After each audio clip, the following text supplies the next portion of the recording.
es gitu. Idi, gila gila gila gila. Bentar, ini masih itu, kita masih 5 more lagi ya, 5 more lagi, 5. Bentar lah. 5 more.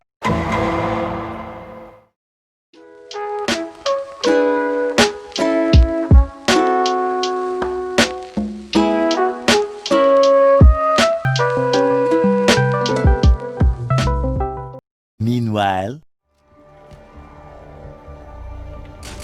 boom. Easy.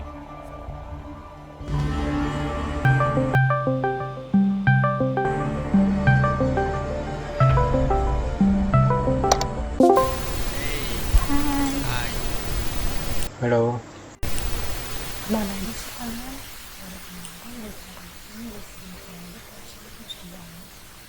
biasa. Tadi gua habis ikut webinar, temanya tentang teamwork. Coba lu jelasin apa yang lu dapet dari seminar tadi. Nih, gue jelasin ya. Meskipun ya soalnya doang sih, gue ingat-ingat. Ya udah cepet jelasin. Nah, jadi tuh teamwork tuh artinya apa ya? Sebagai di bahasa Indonesia kan, artinya adalah kerja tim atau kerjasama. Nah, teamwork itu merupakan bentuk kerja dalam berkelompok dengan keterampilan yang saling melengkapi serta berkomitmen untuk mencapai misi yang sudah disepakati sebelumnya. Nah, mengapa kita harus bekerja kelompok? Sebenarnya kerja kelompok itu bertujuan untuk mencapai tujuan bersama secara efektif dan efisien.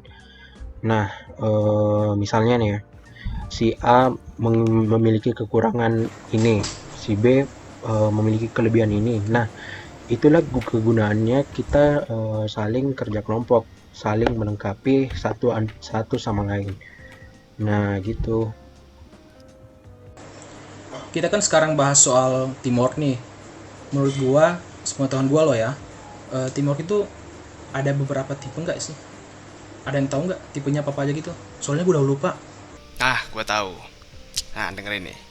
Jadi, menurut Hari Yanja tahun 2006 itu ada 3 tipe teamwork. Yang pertama itu problem solving team. Nah, apa itu problem solving team? Problem solving team adalah sebuah tim yang dibentuk untuk mengatasi masalah-masalah yang ada dengan tujuan meningkatkan produktivitas. Nah, pada dasarnya tugas dari tim ini tuh terdiri dari identifikasi, diskusi, atau planning tentang cara mengatasi suatu masalah dan mengambil tindakan. Nah, anggota tim ini biasanya dari sebuah departemen yang berisikan ya sekitar 10 orang yang melakukan meeting mingguan. Lalu, ada tipe tim yaitu self-managed team. Nah, sebuah tim yang diperuntukkan untuk meningkatkan produktivitas dengan cara memberikan wewenang ke grup untuk memanage pekerjaan mereka. Contohnya, penjadwalan, penentuan cara kerja, pengawasan anggota, memberi upah maupun hukuman kepada anggota. Keanggotaan tim ini biasanya itu berasal dari satu departemen yang melakukan tugas yang sama. Dan terakhir, ada cross-functional team. Sebuah tim yang dikhususkan untuk menyelesaikan tugas yang spesifik, contohnya seperti mengembangkan produk baru, atau planning dan mengganti sistem kompensasi. Anggota tim ini datang dari beberapa departemen dengan keahlian dan orientasi yang berbeda, namun bekerja sama untuk mencapai tujuan yang sama. Nah, itu tipe-tipe Nah, atau tipe-tipe teamwork yang ada. Bukannya dalam sebuah teamwork itu harus memperhatikan beberapa hal ya? Hal-hal yang perlu diperhatiin. Emang lu tahu apa-apa aja gitu? Tahu lah, kan kayak komunikasi yang baik dan tulus, terus saling percaya, terus tanggung jawab kolektif, kesepakatan tanggung jawab kolektif. Yang keempat itu saling peduli. Yang kelima itu kebanggaan bersama. Nah, yang pertama itu kan komunikasi dengan baik dan tulus, di mana setiap anggota harus menyampaikan apa yang dia rasakan secara jujur dan terbuka. Karena lebih baik dia menyampaikan dalam satu tim daripada dia harus menyampaikan kepada satu atau dua orang anggota lainnya. Nah, yang kedua itu kan sikap saling percaya. Tidak bisa dipungkiri bahwa antara anggota satu dengan anggota yang lainnya tidak saling menyukai. Tapi di sini, di sebuah teamwork, kita diberikan kepercayaan dasar bahwa kita di sini untuk menyelesaikan perbaikan tim, bukan untuk menyelesaikan masalah pribadi. Yang kayak gitu sih. Nah, yang keempat itu kan ada sikap saling peduli. Meskipun tidak bisa dipungkiri lagi kalau misalkan setiap anggota dengan satu anggota lainnya tidak memiliki masalah pribadi atau tidak suka satu sama lain. Tapi di sebuah teamwork kita harus saling peduli dan saling mengasihi, karena tidak boleh ada satu niat buruk pun yang akan dilakukan anggota lain dengan anggota lainnya. Dan di sini kita saling menjaga tanpa ada niat menyakiti. Nah, yang terakhir itu ada kebanggaan bersama. Setiap anggota harus bangga terhadap organisasi tempat dia bekerja. Dan di sana pula diajarkan bahwa setiap individu tidak hanya menjalankan tugas atau kewajibannya untuk menyelesaikan masalah-masalah yang ada di organisasi tersebut. Dan dia juga diajarkan untuk menjaga kesetiaannya kepada organisasi tempat dia bekerja tersebut dengan melakukan upaya ekstra. Gitu. Eits, tapi ada hal penting lagi yang harus diperhatikan dalam teamwork. 1. Komunikasi. Dengan berkomunikasi yang efektif, kita akan menjadi bagian terpenting dari kerja tim dan melibatkan pembaruan setiap orang secara konsisten dan tidak berasumsi bahwa setiap orang memiliki informasi yang sama. Nah, 2. Delegasi. Tim yang bekerja sama dengan baik dapat memahami kekuatan dan kelemahan masing-masing anggota tim dari semua tim. 3. Efisiensi. Tim yang kuat dan kohesif dapat mengembangkan sistem yang membangkitkan mereka berkolaborasi secara efisien untuk menyelesaikan tugas tepat waktu. 4. Gagasan. Ketika sebuah tim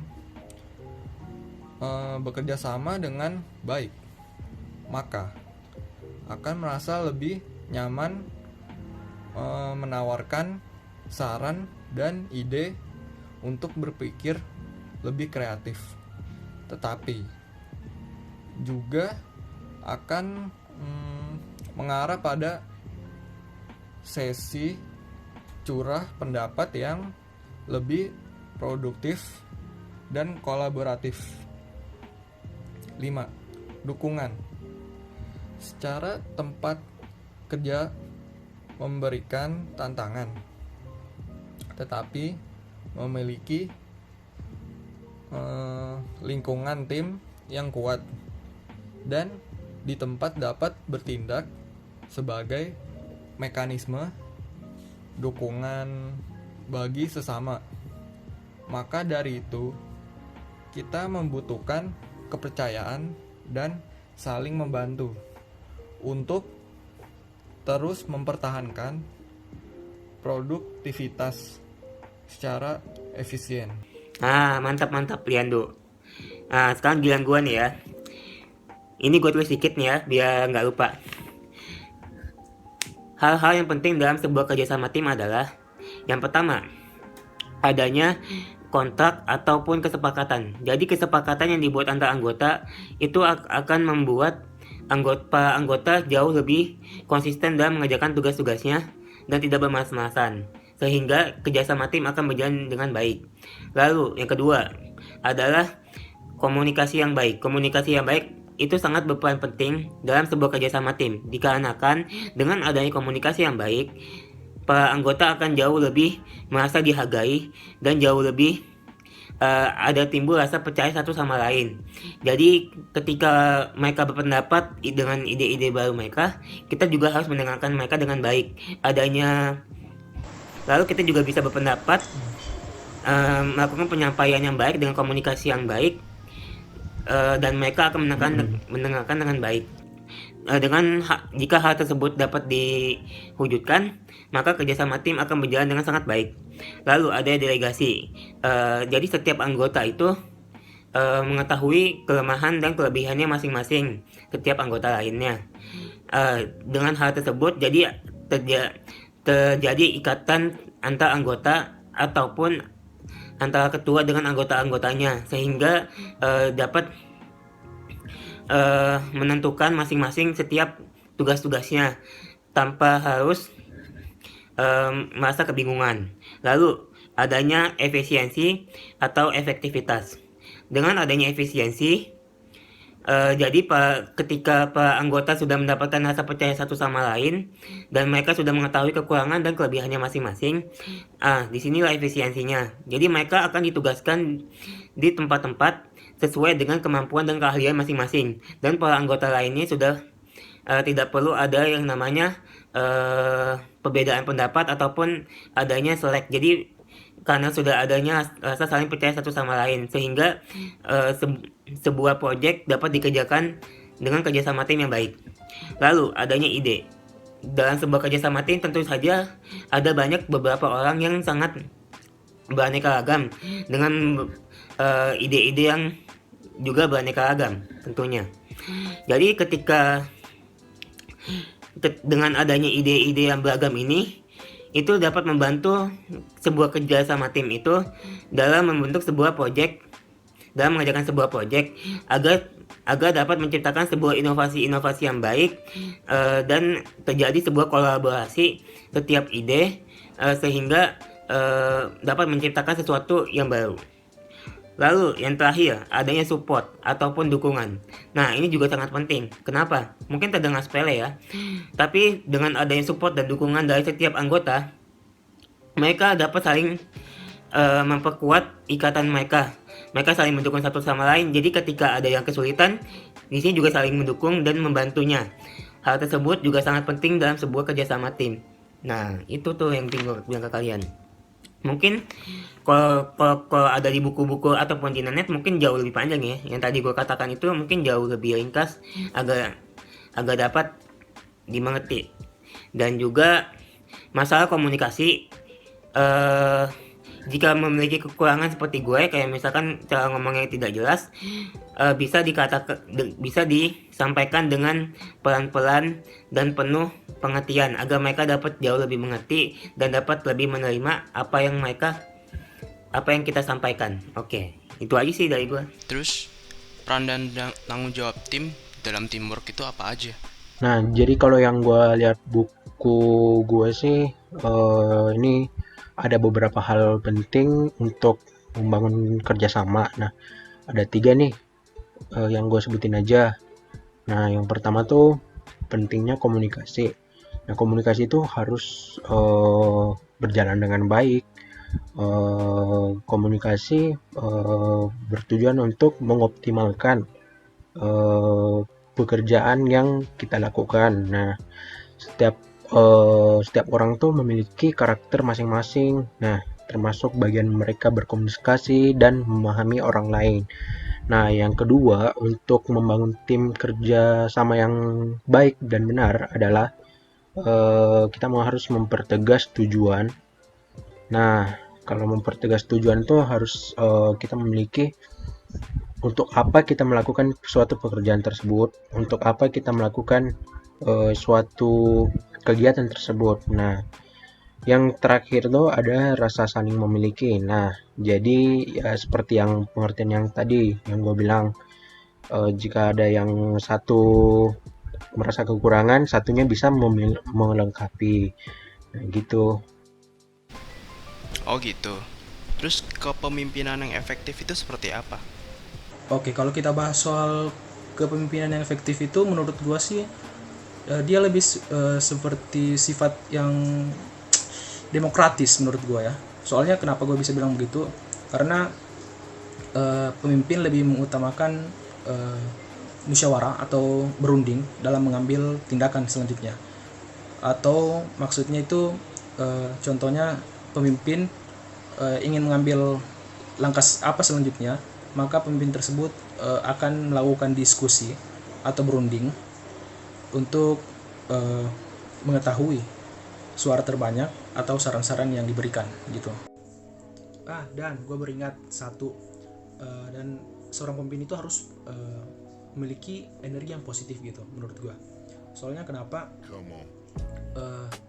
Supaya orang yang ada di sekitarnya itu dapat merasakan energi yang positif gitu dari seorang pemimpinnya.